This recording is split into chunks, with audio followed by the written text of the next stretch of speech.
Ok. Así que hoy vamos a ir un poco más adelante en toda esa historia. Ya estamos directamente trabajando en ese tiempo de Jesús en sus días finales. Dice así Juan 18, vamos a volver al versículo 10, vamos a correr hasta el 27. Así que por favor lea conmigo y vaya entrando en lo que estamos hablando. Entonces Simón Pedro, que tenía una espada, la desenvainó e hirió al siervo del sumo sacerdote y le cortó la oreja derecha. Y el siervo se llamaba Malco. Jesús entonces dijo a Pedro: mete tu espada en la vaina, la copa que el Padre me ha dado, no la he de beber. Entonces la compañía de soldados, el tribuno y los alguaciles de los judíos prendieron a Jesús y le ataron. Y le llevaron primeramente a Anás, porque era suegro de Caifás, que era sumo sacerdote aquel año. Era Caifás el que había dado el consejo a los judíos de que convenía que un solo hombre muriese por el pueblo. Y seguían a Jesús Simón Pedro y otro discípulo. Y este discípulo era conocido del sumo sacerdote y entró con Jesús al patio del sumo sacerdote. Mas Pedro estaba afuera a la puerta. Salió pues el discípulo que era conocido del sumo sacerdote y habló a la portera e hizo entrar a Pedro. Entonces la criada portera dijo a Pedro: ¿no eres tú también de los discípulos de este hombre? Dijo él: no lo soy. Y estaban en pie los siervos y los alguaciles que habían encendido un fuego porque hacía frío y se calentaban. Y también con ellos estaba Pedro en pie calentándose. Y el sumo sacerdote preguntó a Jesús acerca de sus discípulos y de su doctrina. Están pasando dos cosas a la vez, ¿ok? Jesús está dentro, en los cuartos, en las oficinas de esa casa, y esto que ocurrió con Pedro está afuera en el patio, un patio interior. ¿Ok? Vuelvo al 19. Y el sumo sacerdote preguntó acerca de sus discípulos y de su doctrina.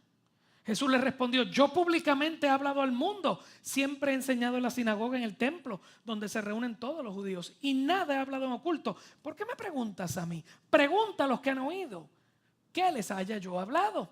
He aquí, ellos saben lo que yo les he dicho. Cuando Jesús hubo dicho esto, uno de los alguaciles que estaba allí le dio una bofetada, diciendo: así respondes al sumo sacerdote. Jesús le respondió: si he hablado mal, testifica en qué está mal. Y si está todo bien, ¿por qué me golpeas? Anás entonces le envió atado a Caifás, el sumo sacerdote. Estaba pues Pedro en pie, calentándose, y le dijeron: vuelve afuera ahora. ¿No eres tú de sus discípulos? Él negó y dijo: no lo soy. Uno de los siervos del sumo sacerdote, pariente de aquel a quien Pedro había cortado la oreja, ¿quién lo manda?, le dijo: ¿no te vi yo en el huerto con él? Negó Pedro otra vez y enseguida cantó el gallo. Estamos en la recta final de la pasión, muerte y crucifixión de Jesús. Y esa fatídica noche fue marcada, gente, en particular por la traición y la soledad para Cristo. Por la traición y la soledad para Cristo. Comenzando en Judas, siguiendo a los discípulos, pero en especial los 4 evangelios tocan el tema de Pedro, porque Pedro era uno de los más cercanos, ¿ok? Y Pedro es especial en el corazón de Jesús. Y yo quiero que usted vaya conmigo a lo que voy a hablar hoy, porque en Pedro estamos todos aquí reflejados. Empecé a decirle esto la semana pasada, lo repito hoy. ¿Alguien se hizo el selfie y puso todos somos Pedro? Nadie se atreve, ¿verdad?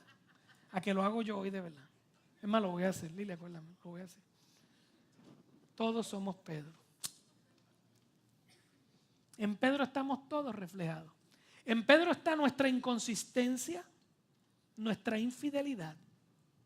Pero en Pedro también está la gracia que encontramos en Dios, que nos redarguye de nuestro pecado y nos devuelve a su camino y su plan perfecto. ¿Sí o no? ¿En qué ustedes están pensando ahora mismo? Espero que no estén pensando en lo que dejaron en la casa o lo que se van a comer después de aquí. Digan amén. O que repitan conmigo. En Pedro se refleja mi inconsistencia, mi infidelidad, pero la gracia de Dios que me devuelve a su plan. ¿Te lo cree o no lo cree? Mejor es que lo crea porque esto es lo que hay. Esto es lo que hay. Vamos primero a ver a Jesús y a Anás, porque usted va a ver que esto es como que una historia doble. Aquí Juan nos presenta dos historias entrelazadas y una estrategia literaria parecida a la prosa en novela, ¿no? Que usted puede ir como por dos planos a la vez. Así que va a ver toda la complejidad de la noche que Jesús pasó y cómo afectó a Jesús, pero cómo afectó a la gente que amaba a Jesús. Así que lo que vimos, primero vamos a la porción de Anás, lo que pasó allá adentro, y luego tocamos el tema de Pedro. Dice, y le llevaron primeramente a Anás porque era suegro de Caifás, que era sumo sacerdote aquel año. Yo quiero tocar un poco este tema y la semana que viene lo seguimos, que vamos a meternos con Pilato, vamos a ver todas las cosas que pasaron allí. Pero es bien importante que usted entienda que con Cristo estaban haciendo una suma y terrible injusticia. Por eso la traición de Pedro es fuerte, la de Judas, la de Pedro, los discípulos huyendo, es bien fuerte porque Jesús estaba pasando esa noche una crisis mayor, ¿ok? Cuando a Jesús lo arrestan, después que Pedro hizo la burrada que hizo, que sacó, yo le dije la semana pasada que allí debía haber al menos 250 personas con espadas, y él viene y saca una espada y tira un cantazo encima del pobre Malco, el puertorriqueño, ¿se acuerdan que le dije? El pobre Malco, y le tira encima y le tumba la oreja en vez de tumbarle la cabeza de una vez, pero gracias a Dios que falló. Y entonces obviamente los soldados romanos que estaban allí dijeron, para eso fue que nos trajeron, para que no se forme un revolú. Entraron, agarraron a Jesús y se lo llevaron. ¿Ok? Eso es lo que nos dice la palabra. Es bien tarde en la noche. Jesús había estado comiendo con ellos la última cena. Después le dio el famoso discurso que nos ha tomado 4 semanas a nosotros mirar. Después se fue al Getsemaní, oró por ellos y después se fue solo a orar. Es la madrugada, es bien tarde. Así que en medio de la noche o de la madrugada, Jesús es llevado a casa de Anás. Anás es el suegro de Caifás. Caifás era el sumo sacerdote oficial ese año, ¿ok? Pero Anás era el poder detrás del trono. Por eso cuando usted lea Juan, usted va a ver que dice que Jesús fue llevado a casa del sumo sacerdote, y luego dice que es Anás, y luego dice que cuando el sumo sacerdote habló con él, lo sacó y lo envió a casa de Caifás, el sumo sacerdote. Y la gente empieza a agarrar el libro de Juan y dice, mira, Juan cometió un error escribiendo, por eso la Biblia no es cierta. No, es que él está hablando con conocimiento de lo que pasaba. Anás era el sumo sacerdote que por la ley de Moisés había sido señalado, ¿ok? Según la ley y la costumbre de los judíos. Esa designación era para toda la vida. Pero cuando los romanos llegaron, parece que Anás se puso potrón. ¿Sabes lo que es potrón? ¿Verdad? Se puso molestoso con los romanos y lo botaron del puesto. Pero para que los judíos no se pusieran molestos, agarraron a los hijos de Anás y lo fueron subiendo uno por año para que fueran sumos sacerdotes, para que por lo menos la cosa se quedara en familia. Así que Anás se quedaba atrás en el background, ¿verdad? Y el último que habían subido en este año en particular era Caifás, que era el yerno, ¿fue que le dije? El yerno de Anás. Así que Caifás no iba a hacer nada si Anás no le decía. Anás era el poder detrás del trono, ¿ok? Por lo tanto, llevan a Jesús a Anás y es totalmente ilícito. Allí no tiene nada que pasar. Si usted va a hacer un juicio, lo hace en el templo y lo hace de día.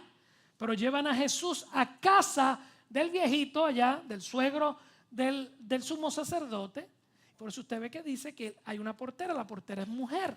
En el templo, los que trabajaban en el templo eran varones. Así que no fue en el templo donde ocurrió esto. ¿Okay? Segundo, usted va a ver que era de noche. Era ilegal hacer un juicio en Israel de noche. ¿Por qué sabemos que es de noche? Porque estamos en el tiempo de la primavera, es la Pascua. Allí de día hace calor, de noche es un sitio más desértico, así que se pone bien frío. Y usted ve que ellos llegan a un sitio y en el patio interior los soldados prenden una hoguera porque tenían frío. Es la madrugada. ¿Ok? De hecho, por eso es que dice la palabra que entraron allí y el discípulo entra y tiene que salir corriendo porque dejó a Pedro afuera y Pedro debía estar así. Había mucho frío. Jesús es llevado allí a casa de Anás. Es ilícita la manera que lo están tratando. No puede haber juicio de noche y no tenía que ser Anás el que lo hiciera, y menos en la casa privada de él. ¿Me entendió hasta ahí? Y entonces el sumo sacerdote Se sienta allá con 2 o 3 más y están todos los alguaciles y le pregunta a Jesús, empieza a cuestionar directamente a Jesús y le pregunta 2 cosas, nos dice Juan. Le pregunta por sus discípulos y por su doctrina. ¿Ok? Dice, y el sumo sacerdote, el versículo 19 dice, y el sumo sacerdote preguntó a Jesús acerca de sus discípulos y de su doctrina. Y Jesús le respondió, yo públicamente he hablado al mundo, siempre he enseñado afuera, en la calle. ¿Por qué no me preguntas? Escucha la pregunta. ¿Por qué me preguntas a mí? ¿Ok? Cuando yo leo eso en muchas ocasiones, me parece que Jesús le está faltando el respeto al sumo sacerdote. ¿Por qué Jesús no le contestó? ¿Cuál era el problema de contestarle a Anás? Hay un evento donde Pablo está hablando y le dan una bofetada también por hablar fuerte y Pablo pide perdón. Y mucha gente trata de ¿cómo comparar los 2 eventos? Y así que Jesús le faltó el respeto a Anás y no hizo nada. No es cierto, escúcheme bien. Primero, usted sabe que era ilegal todo lo que estaba pasando. Pero Jesús no estaba retando la autoridad. Aparte de que era un juicio nocturno, el procedimiento era ilegal. En Judea, los juicios no utilizaban el testimonio del acusado. En Judea el acusado no hablaba. Tenían que ir a testificar gente a favor y gente en contra. Y cuando Jesús le dice, yo he hablado siempre en público, ¿por qué no llamas a la gente para que vengan a hablar? Le está diciendo, atente a la ley. Tú sabes que lo que estás haciendo es ilegal. Ay, ¿me entendió? ¿Me entendió? Hermanos, nosotros ponemos la otra mejilla, pero bobos no somos. ¿Alguien me está escuchando? Somos mansos, pero no mensos. Jesús fue un ejemplo bien claro de eso. Cuando hay injusticia, hay que hablar. Cuando las cosas están mal, están mal. Y la iglesia está para abrir la boca y decirle al mundo lo que está bien, lo que Dios dice que está bien. ¿Me entendió hasta ahí? Bien importante que lo entienda. Nosotros no somos bobos. Nosotros nos atenemos al Señor, pero tenemos que pedir por lo que está correcto para nosotros, para nuestro país, para nuestros hijos. Por eso usted ve que a veces la iglesia se organiza para ir en contra de leyes incorrectas y para decirle al mundo, no le vas a enseñar basura a mis hijos y no le vas a enseñar basura a mi familia y no te vas a meter en mi casa, y la iglesia está bien en hacerlo. ¿Ok? ¿Me entendió? La iglesia está correcta cuando levanta su voz en contra de la injusticia que va en contra de los principios bíblicos. Por eso es que la iglesia es sal en la tierra, porque nosotros salamos lo que se quiere podrir. Nosotros detenemos la pudrición. Si la iglesia deja de hablar, si la iglesia deja de ser sal, entonces nos pueden tirar al desperdicio. ¿Me escuchó? Y si algo bueno está pasando en nuestro país, olvídese de los colores, se lo he dicho 1000 veces y se lo repito. Es que en estos últimos años, cuando en este país se han querido levantar las cosas más asquerosas para dañar nuestra familia, la iglesia sí se ha levantado en contra de eso. Y por eso hay que darle un aplauso al Señor, por la gente que se ha atrevido a hacerlo. Y si este país no se nos ha hundido, es porque una iglesia que sale.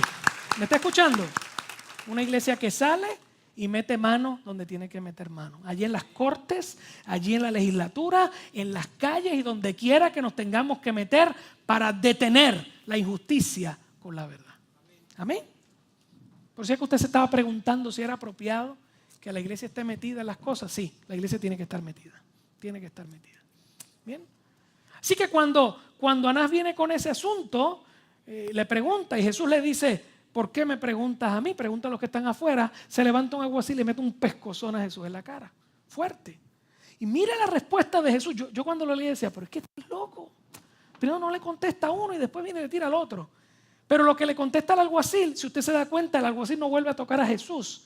Y es porque lo que sale de su boca es justo y es razonable. Jesús le dice, oye, si hice algo mal, ¿por qué no te levantas y testificas contra mí? ¿Por qué no haces lo que tienes que hacer? Si alguien tiene algo en contra, que testifique. Si alguien tiene algo a favor, testifica. Pero tú sabes que le estoy pidiendo a Anás que me trate en ley.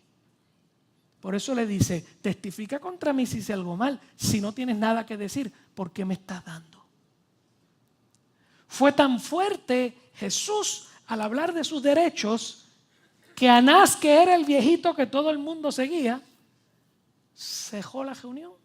Y le dijo, envíen a este muchacho donde Caifás, que para eso lo pusieron este año, que el yerno mío se las vea con él. ¿Lo entendió? ¿Lo entendió? Yo quiero que usted entienda el corazón de Jesús. Él está metido ahí y está en medio de una jauría de lobos. Lo van a despedazar. Todo está puesto para despedazarlo. Y su gente que amaba se fue.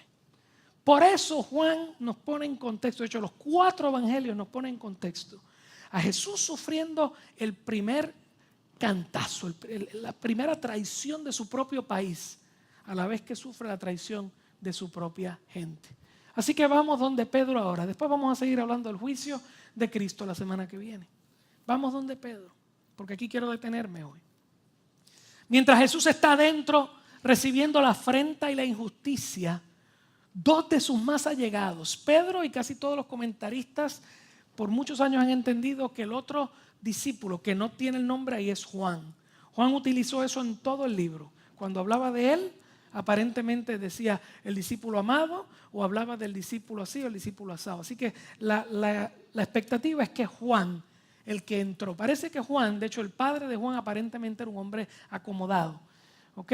Y en esa época no había distinciones tan fuertes en términos de que se uniera el que era un pescador o el que era un trabajador con el que era del clero. Así que era bien posible que la familia de Juan fuera familia o amigo, no familia, pero sí amigo de las familias de los sumos sacerdotes. Por lo tanto, fuera lo que fuera, es un discípulo que tenía entrada libre a casa de Anás. Así que cuando llevan a Jesús a casa de Anás, este discípulo va caminando, Pedro va con él, quizás a lo lejos, ve que entra, van para casa de Anás, yo entro ahí ahora. Y el muchacho se metió por allí y lo dejaron entrar sin problema. ¿Okay? De hecho, había una portera, había una chica que lo más seguro una sirvienta del lugar, abre la puerta, dejó entrar a Jesús, dejó entrar a los discípulos, a los alguaciles, y Juan entró por ahí como Juan por su casa. Qué bien le quedó. Eso se me acaba de ocurrir ahora mismo, qué bien me quedó. Y entonces después que entró, se dio cuenta que había dejado a Pedro afuera. Presumo yo que Pedro no quiso entrar. ¿Ok? Y léalo conmigo, yo presumo que cuando el hombre entró, Pedro se quedó fuera a la distancia debajo de un árbol o algo así escondido en la oscuridad. Porque Pedro estaba bien asustado. ¿Okay? Pedro había acabado de cometer un terrible error y Jesús tuvo que corregirlo y tuvo que meter su mano para corregir las consecuencias de Pedro. Pedro fue el que como un loco sacó la espada y trató de matar a uno de los que estaba allí. De los mismos alguaciles que después tenía que venir porque Malco con su oreja guindando, pero sana. ¿Ok? Usted sabe que siempre la sanidad queda un testimonio. Lo más seguro un chichito se le cayó y Cristo se lo dejó allí. Así que entró Malco por allí, todavía agarrándose la oreja sin saber que se la habían tumbado. Yo, wow, lo que Cristo hizo. Pero con Malco tenía que haber familia o amigos y estaban bien molestos. Yo estaría molesto, ¿no? Si alguien violentamente trata de ir contra mí. Así que Pedro dice, yo no me voy a meter ahí porque me van a ver. Se queda afuera. Y entonces después que entra el otro discípulo dice, pero Pedro se me va a morir de frío. Ahí está el fuego, pero hay mucha gente, no lo van a ver. Porque usted sabe que usted está en una fogata y no hay nada más. La gente que está frente al fuego se ve, pero los que están más lejos no. Así que ahí es que la Biblia nos dice que vuelve donde la muchacha y le dice, mira, hay un amigo mío que va a entrar. Y ahí es que llama a Pedro, lo más seguro le pegó un grito afuera, Pedro, ven. Y ahí el versículo 17 nos dice, entonces la criada portera le dijo a Pedro, ¿no eres tú también? Cuando lo ve llegar, lo mira, dice, ve acá, ¿no eres tú también de los discípulos de este? Esa pregunta es extremadamente importante. Porque esa pregunta nos las hace el mundo todos los días cuando salimos a la calle a vivir. O te montas en el carro y te vas a llevar tus niños por la mañana. Cuando estás trabajando, cuando al mediodía estás hablando y tus conversaciones están allí. Cuando agarras tu trabajo y lo haces bien o lo haces mal. Cuando te robas las horas en la oficina o cuando haces tu trabajo con excelencia. Cuando llegas a tu casa y los vecinos saben qué tipo de persona eres. Cuando las ollas en tu casa se usan para cocinar o para discutir y volar. Tus hijos saben si tú eres discípulo de Cristo.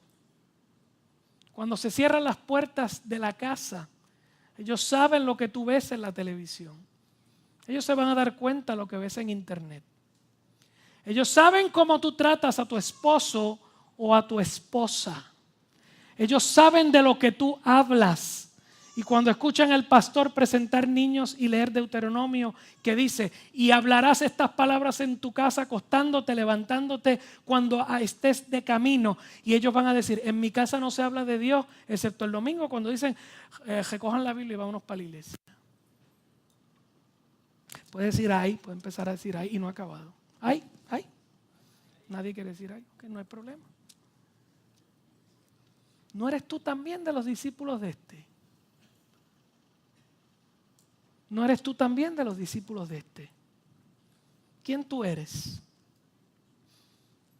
En el momento duro y crítico que le podía costar a Pedro la vida, él dijo, no lo soy.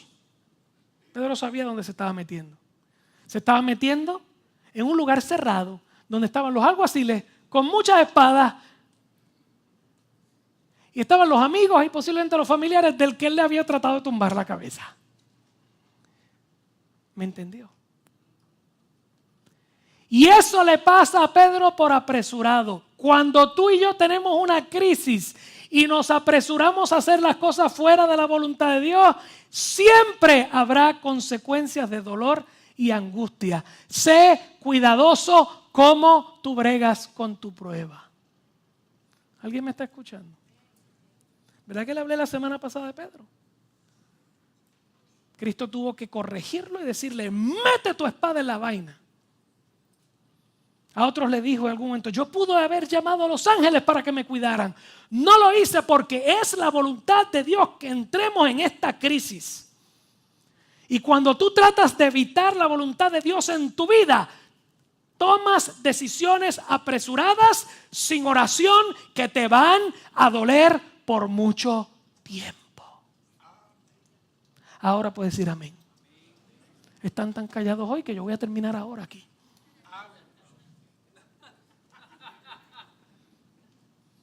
Ahora Pedro no podía andar libremente en la calle porque trató de tumbarle la cabeza a alguien. No. Cuando entra allí está asustado. Su testimonio está dañado. Y él está tan asustado por lo mal que hizo las cosas, por no seguir la voluntad del Padre, que cuando le llega la crisis que él se buscó, dicen, ¿tú no eres de los de él? No, yo no soy de los de él. Igual que nosotros cuando... Y hermanos, esto yo lo he visto una y otra vez. Hermanos en la fe que amamos mucho, estamos juntos toda la vida en la iglesia, pero el día que hay una crisis en casa, si tengo que tomar una decisión que va en contra de todos los principios de Dios para mí, y después vienen y se sientan en consejería y me dicen, yo sé que esto y esto está mal, pero como me pasó, yo creo que Dios lo permitió en mi vida para mi bien. Y así justificamos divorcios. Y así justificamos movidas sin control del lugar donde vivimos. Nos vamos para otro sitio y cambiamos de iglesia y cambiamos de todo sin haber tirado de rodillas a buscar el rostro del Señor. ¿Alguien me está escuchando aquí ahora? ¿Alguien me está escuchando aquí ahora? ¿Sabe que hace un tiempo leí un artículo bien importante que decía cuando la gente se mueve de ciudad? Y todo el mundo se mueve de ciudad porque le llegó una mejor oportunidad en otro sitio. Usted está trabajando aquí, usted gana tanto y de momento allá en donde sea. Y no, usted sabe que yo he sido bien claro en esto, si usted se tiene que ir para Estados Unidos por la crisis que hay, se tiene que ir. Pero le he dicho a todo el que llega donde mí, vamos a orar primero. Si Dios te abre puertas aquí, no te empeñes en irte, ten cuidado.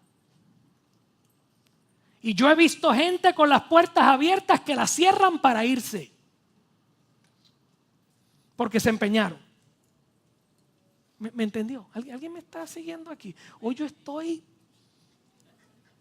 Me van a odiar al final del día hoy, pero eso es lo que hay. Hoy sí eso es lo que hay, no hay más nada. Eso es lo que hay. Y en ese artículo decía que usted cuando se va a mover, ejemplo de lugar, de aquí para Ponce, de aquí para Orlando, para Kissimmee, donde sea, llegó una mejor opción, agarro los motetes, me monto y me voy. Y el artículo decía, ninguno pregunta si el lugar donde va tiene una iglesia que lo va a hacer crecer en el Señor. Eso lo usan como un afterthought. ¿Sabes algo un afterthought? Lo pienso después, me voy y si aparece algo bien y si no, no me importa mi vida espiritual. No me importa si todo va a estar bien, me voy para allá y llego a un sitio, allí no hay ninguna iglesia que me pueda bendecir y me destruyo y destruyo a mis hijos. Y usted lo ve, después, muchos años después lo ve. ¿Dónde tú estás? ¿Dónde están tus hijos? Perdidos. Ahora tengo la casa, tengo el carro, tengo esto, tengo los otros y mi familia está destruida. ¿Por qué? Porque me moví fuera de la voluntad de Dios. Eso se llama tomar decisiones apresuradas. Me quedé sin empleo, mañana agarro los motetes y me largo. No, señor. Se queda sin empleo, usted se tira de rodillas. Nadie dijo amén. Esto está malo hoy. ¿Yo estoy hablando con cristianos o nos tenemos que convertir todos aquí hoy? ¿Ah? ¿Con quién yo estoy hablando aquí? Ganaron los violetas, me voy. Sí, porque no hay ningún partido violeta. No, hay uno violeta también. Búsquenme un partido, un color que no esté en ningún partido. Josita. Ganaron los Jositas, me voy. A usted no le importa quién gane. A usted le importa lo que Dios diga para usted. Pastor, esto se va a poner malo. ¿Y si es la voluntad del Señor que tú estés aquí? Pues no me voy a quedar. Ah, pues Pedro, ahí estamos. Pues saca el arma, haz lo que te dé la gana. Que donde quiera que te vayas, te va a perseguir las consecuencias de no hacer la voluntad del Señor. Porque tú no te mandas. Dale un aplauso fuerte y la mitad no lo quiere hacer. Porque tú no te mandas, a ti te manda el Señor. O Cristo es tu rey cuando te da cosas buenas. Yo debiera acabar ya. O Cristo es tu rey cuando el nene se enferma y hay que venir para que la iglesia ore por él. Santo.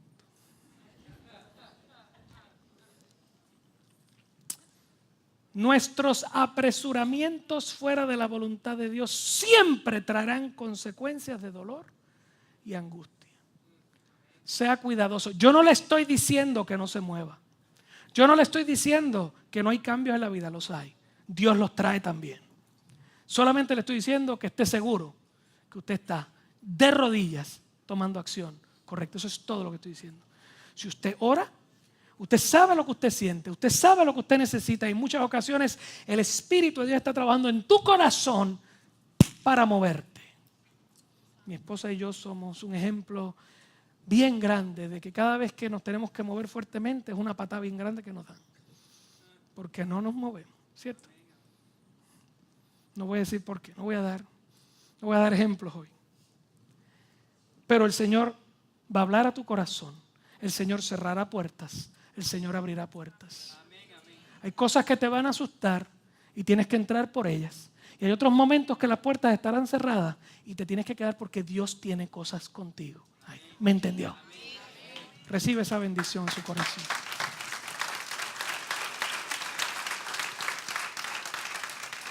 Por 3 ocasiones le preguntan a Pedro si era uno de los discípulos de Jesús.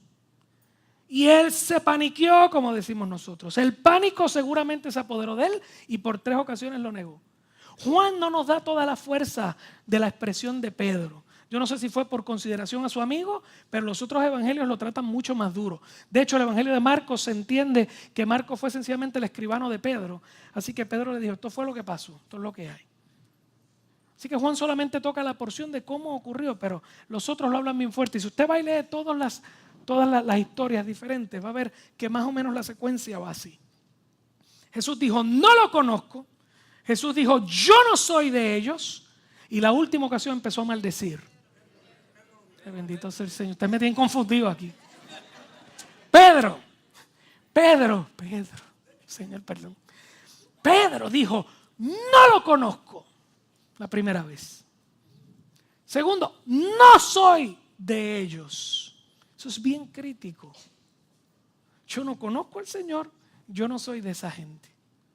Yo no conozco al Señor, yo no soy de esa gente. Ten cuidado el testimonio que estás dando en la calle.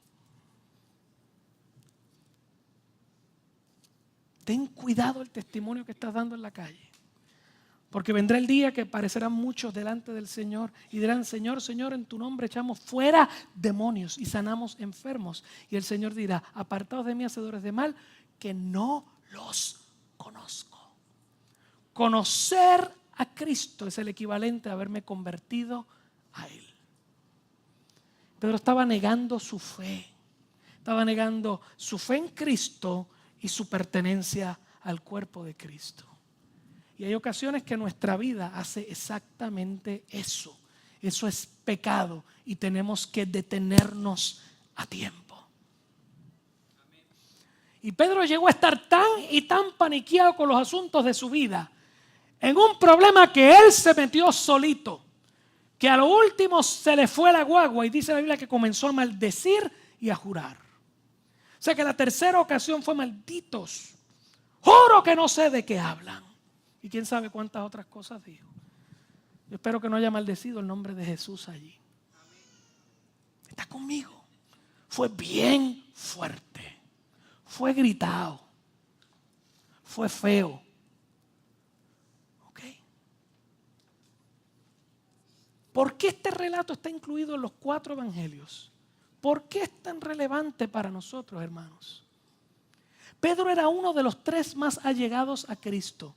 Había estado presente en el milagro del monte de la transfiguración. ¿Usted recuerda ese milagro? Que no lo recuerde, Jesús subió un día a un monte y allí frente a 3 era Pedro, Jacobo y Juan. Él se llevaba siempre esos 3 en los momentos de más intimidad. Cuando Jesús entra al Getsemaní a orar solo, se lleva a Pedro, a Jacobo y a Juan. Así que esa misma noche, él le pidió a estos 3 que se fueran con él y lo ayudaran porque estaba solo. Y a esos 3 les dijo, oren para que no entren en tentación. Y ellos se quedaron dormidos. Llegó la hora de tentación a Pedro y falló. Y la hora de tentación a Cristo le llegó y venció. Diferencia, oración. La crisis venía para todos, porque la crisis para Jesús era la crisis para los discípulos, pero la diferencia fue que uno se tiró de rodillas, el otro no. ¿Alguien me está siguiendo?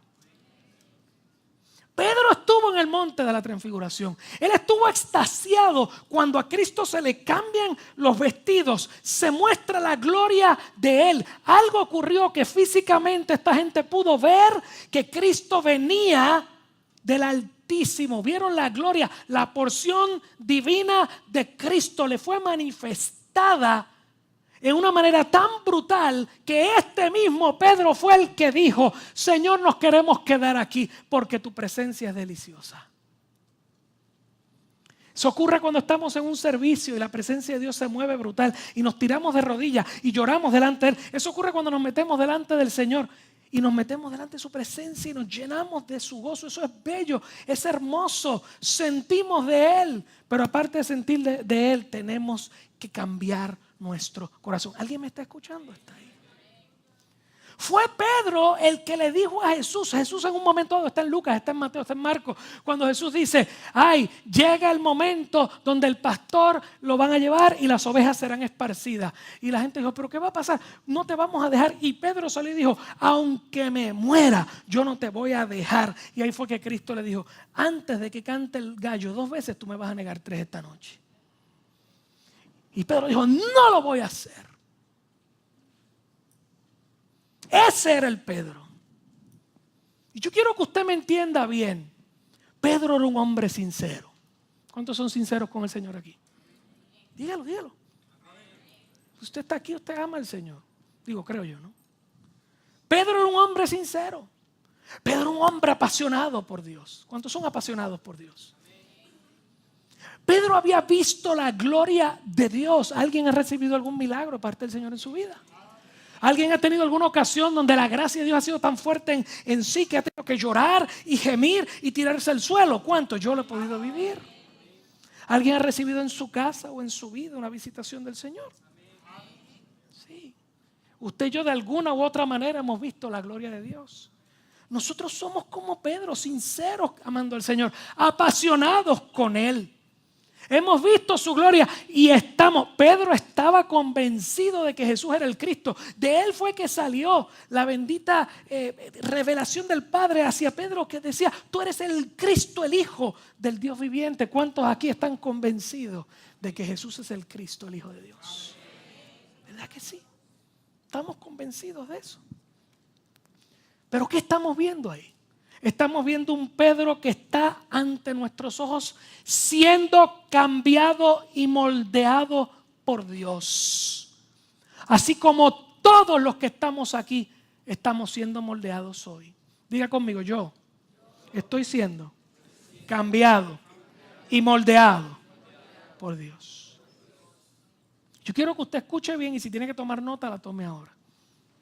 Todavía Pedro, igual que usted y que yo, no sabía atemperar la pasión con la prudencia.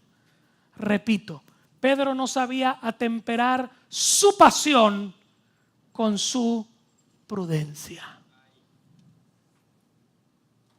Bien apasionado, bien emotivo,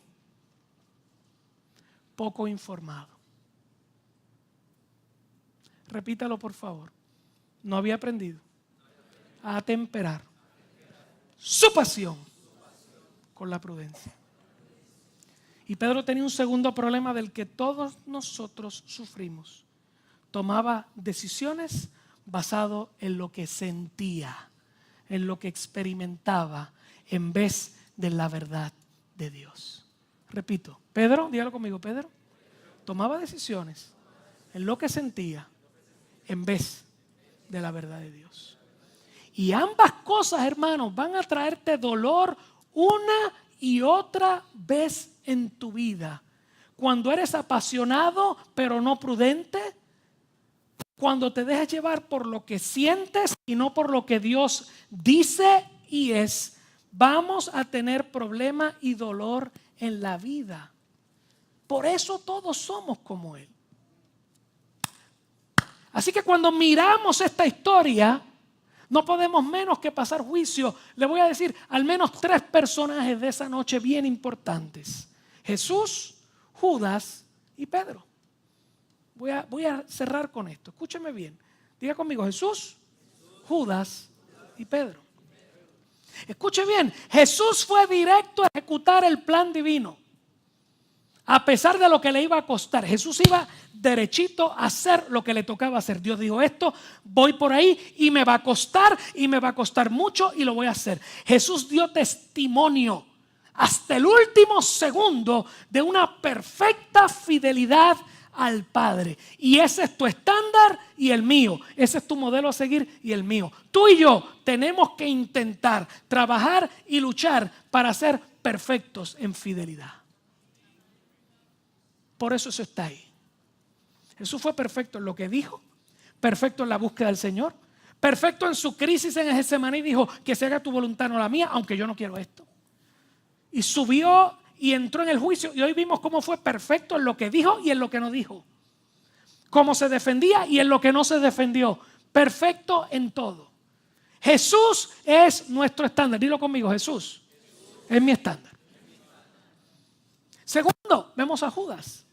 Judas, escúcheme bien, hermano, por favor, porque Judas estuvo expuesto al poder y la gracia de Dios. Judas estuvo ahí en privado con Cristo, lo que Cristo predicaba afuera. Y cuando hablaba en parábolas o hablaba en símbolos y la gente no entendía, Jesús se llevaba a los discípulos en privado y les explicaba. Así que Judas estuvo adentro, Judas escuchó, Judas vio. Judas fue de los que enviaron en pareja y fueron a predicar el evangelio, y salieron demonios y fueron gente sanada. Judas estuvo allí. Pero Judas vivía para su propio beneficio. Y Judas estaba con Cristo para sacar algo porque él veía que era la última moda. Algo iba a salir de aquí. Y cuando se dio cuenta que venía un desastre, que Jesús estaba predicando y haciendo cosas que lo estaban poniendo en contra de los fariseos, Judas dijo: patita, ¿para qué te quiero? Y Judas vivió para su propio beneficio. Fue y traicionó a Jesús para sacar las 30 piezas de plata. Una profecía que estaba corriendo desde Jeremías y anterior a eso también. Y Judas tristemente terminó ahorcado. Escúcheme bien, por favor. Cuando usted va al relato, dice que Judas, arrepentido por lo que hizo, fue donde los fariseos y les tiró las 30 piezas en el piso y le dijo: yo entregué a un hombre, a sangre inocente, un hombre inocente. Salió corriendo y se ahorcó. Pregunta: ¿Judas se arrepintió como tenía que arrepentirse?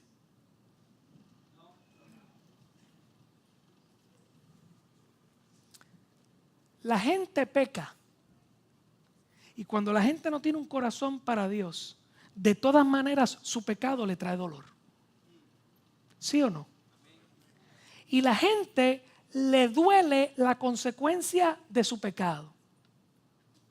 Pero por dentro saben que si les vuelven a poner las cosas en bandeja de plata, las vuelven a hacer. Porque su corazón no ha cambiado. ¿Sabe cuál es el issue? Ellos no le van a dar a Cristo el reinado de su voluntad. Ellos van a hacer siempre lo que les dé la gana. Un corazón arrepentido porque le duele lo que le está ocurriendo por su pecado, no es un corazón arrepentido porque le falló a Dios. Son dos cosas. El verdadero cristiano le duele dañar su relación con el cielo. El falso le asusta que lo cogieron con las manos en la masa. Y ambos vienen a la iglesia los domingos. Ay.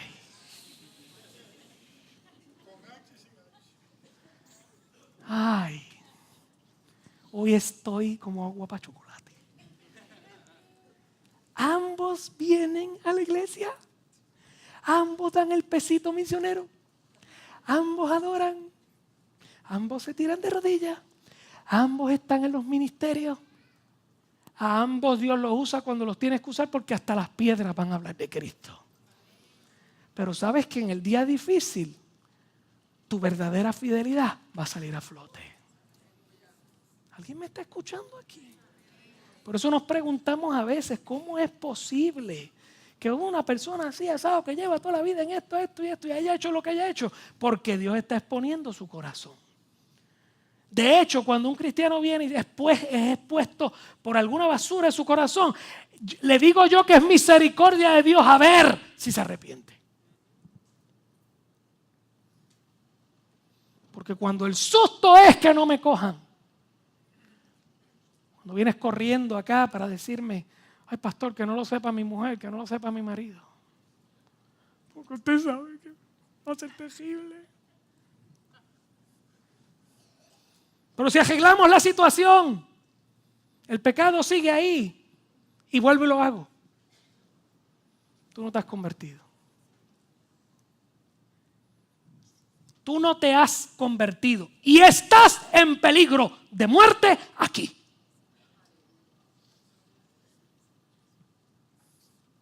Que te quede claro.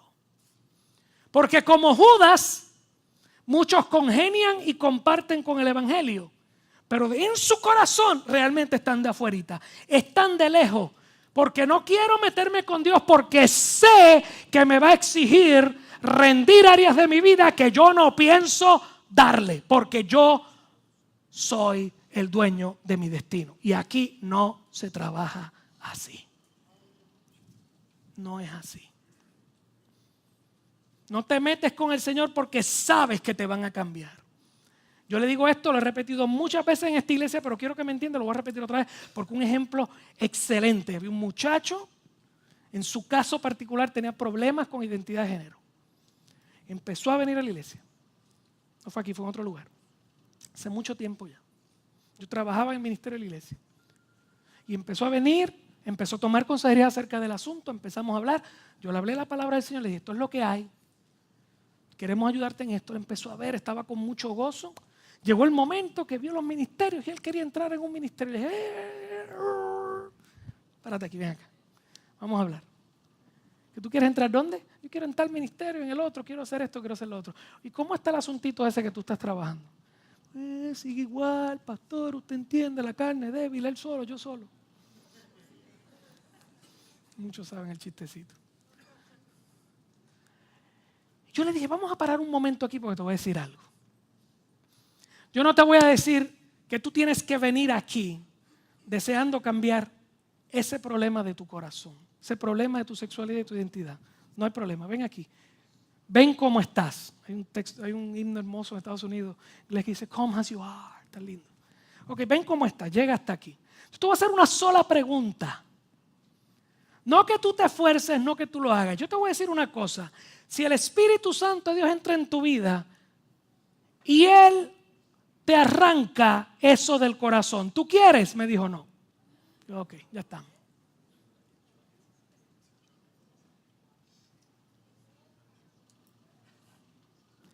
¿Me entendió? Nosotros somos responsables. Nosotros somos responsables de nuestra respuesta delante de Dios. Seremos responsables el día que estemos delante del trono de Dios, de nuestra respuesta a Dios acerca del Evangelio. Judas lo fue. Y Judas se arrepintió de lo que había hecho, pero Judas no se arrepintió de no darle su voluntad a Cristo. Y lo único que eso va a hacer es destruirte. Así que si estás aquí y estás jugando con eso, estás en peligro de muerte y te ruego, arrepiéntete hoy y ven a Cristo. Aunque lleves 50 años en el Evangelio, arrepiéntete hoy y vuelve a Cristo porque estás en peligro de muerte. Te lo ruego, estás en peligro de muerte. Y por último está Pedro. Te dije Jesús, nuestro modelo perfecto. Judas, el que no puede ser tu modelo. Y Pedro, lo que somos tú y yo. Pedro, escucha bien, al igual que Judas, estuvo expuesto al mismo poder, estuvo expuesto a las mismas enseñanzas, estuvo expuesto al mismo conocimiento privado, estuvo expuesto a ser usado por Dios igualito que Judas. Pero a diferencia de Judas, espérate, igualito que Judas le falló a Cristo esa noche. Porque los dos le fallaron igual. Los dos lo traicionaron igual, la misma noche y de la misma manera. Uno por chavo, otro sin chavo, pero nada.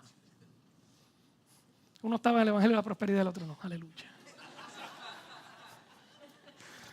Frente al diablo. Pero a diferencia de Judas, Pedro sí había doblado y rendido su corazón al rey. Repito, Pedro sí había doblado su corazón al rey. Y escúchame bien, esto no lo hizo ni santo ni perfecto inmediatamente, sino después de lo que podemos leer en la Biblia. Todo lo contrario.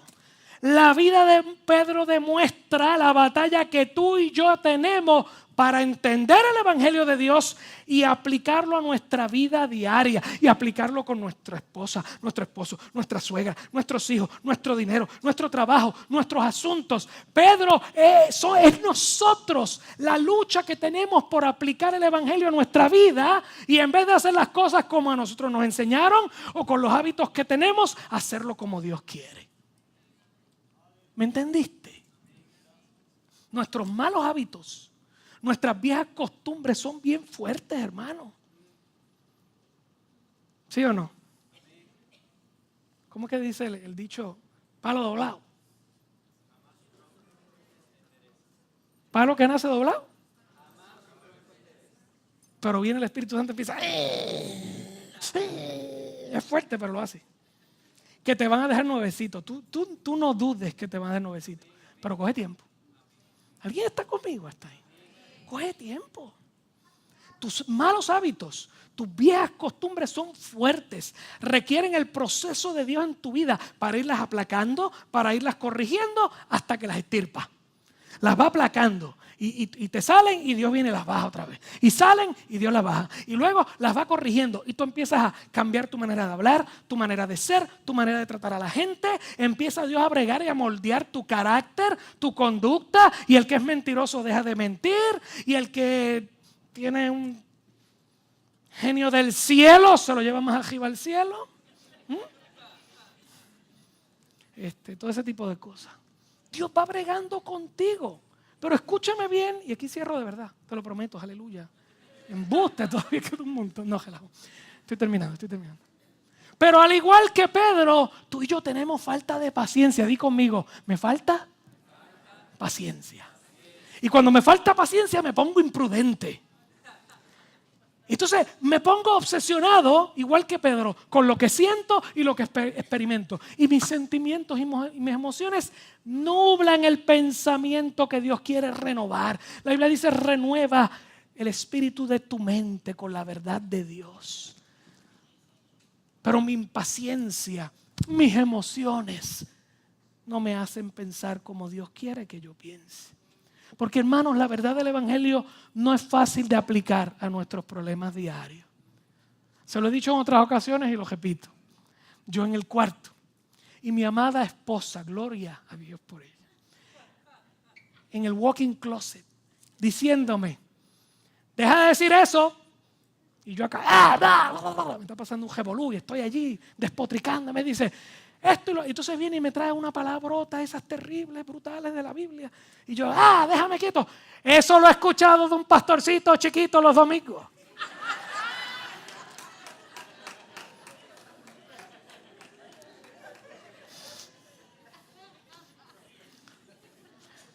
Eso lo escuché de mi pastorcito. Mira a ver si te lo aplicas. Y todos ustedes quisieran tener un video en ese momento. Para cuando yo los tenga en consejería enseñarle el video. No venga con cosas, que usted también.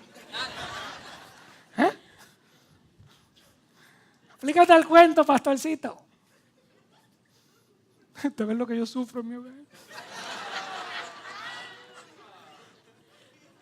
Porque es más fácil dejarme guiar por mi emoción o mi sentimiento. Pero escúcheme bien, hermano, por favor, si va a escribir algo, también escriba esto. Dios no es lo que yo quiero que Él sea. Dios no es lo que yo quiero que Él sea. Ni va a ser lo que yo digo que Él va a ser. Dios solamente va a ser fiel a su palabra, me guste o no.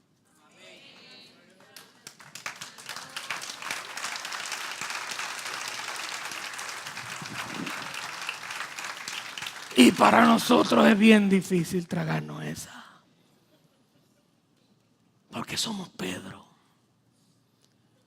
Y somos impetuosos. Amamos a Dios. Somos sinceros con Él. Estamos convencidos de que Cristo es Rey. Todo está bien, pero sacamos la espada de vez en cuando. Y el Señor nos tiene que decir, envaina la espada, mi hijo. No te metas el lío otra vez. Bendito sea el Señor. Tiene que bregar con nosotros. Pero ¿sabe qué? ¿Sabe qué? Diga qué. ¿Qué? Para que se calle ya.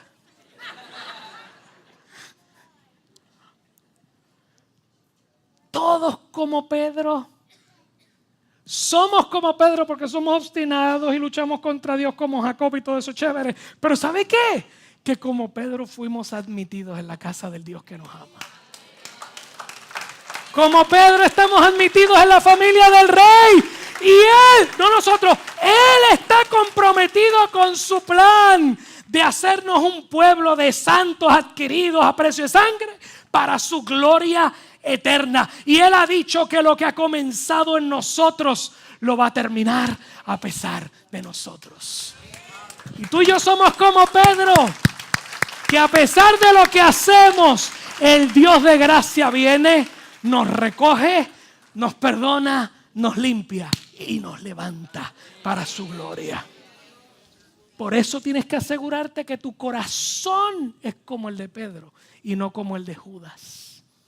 Que tu arrepentimiento es genuino y que cuando tú fallas y haces lo que haces mal, sea tu corazón como el de Pedro, que dice la Biblia que cuando el gallo cantó 2 veces, recordó la profecía de Cristo y se fue llorando amargamente. No dudo que Judas lloró, pero Judas terminó ahorcado. Pedro no terminó ahorcado. Pedro termina en el último capítulo de Juan, a la orilla del mar, hablando con Cristo, y Cristo lo comisiona para que vaya y haga su voluntad. Porque aquel que tiene un corazón para el Señor es Dios, no eres tú, es Dios el que va a limpiar lo que hiciste mal. Es Dios el que va a bregar con tu corazón. Y las metidas de patas que diste, Él las va a arreglar. Y Él va a poner el desorden en orden y va a limpiar tu camino y te va a levantar para su gloria. Dale un aplauso al Señor. Él es bueno. Él es bueno. Para siempre su misericordia. Y esta mañana se renovó para ti también. Y lo que pasó anoche, y lo que pasó ayer, y lo que va a pasar esta semana, está en sus manos. Dale la gloria a Él y llénate de su gracia. Y vas a ver cómo Él te va a usar para testimonio de su gloria. Cierra tus ojos, por favor. Oh, bendecimos tu nombre, Dios. Bendecimos tu nombre, Señor Jesús. Damos gloria y honra a ti por lo bueno que eres, por las cosas hermosas que tú haces. Que cuando las circunstancias mañana, Dios, nos hagan la pregunta, ¿no eres tú uno de sus discípulos?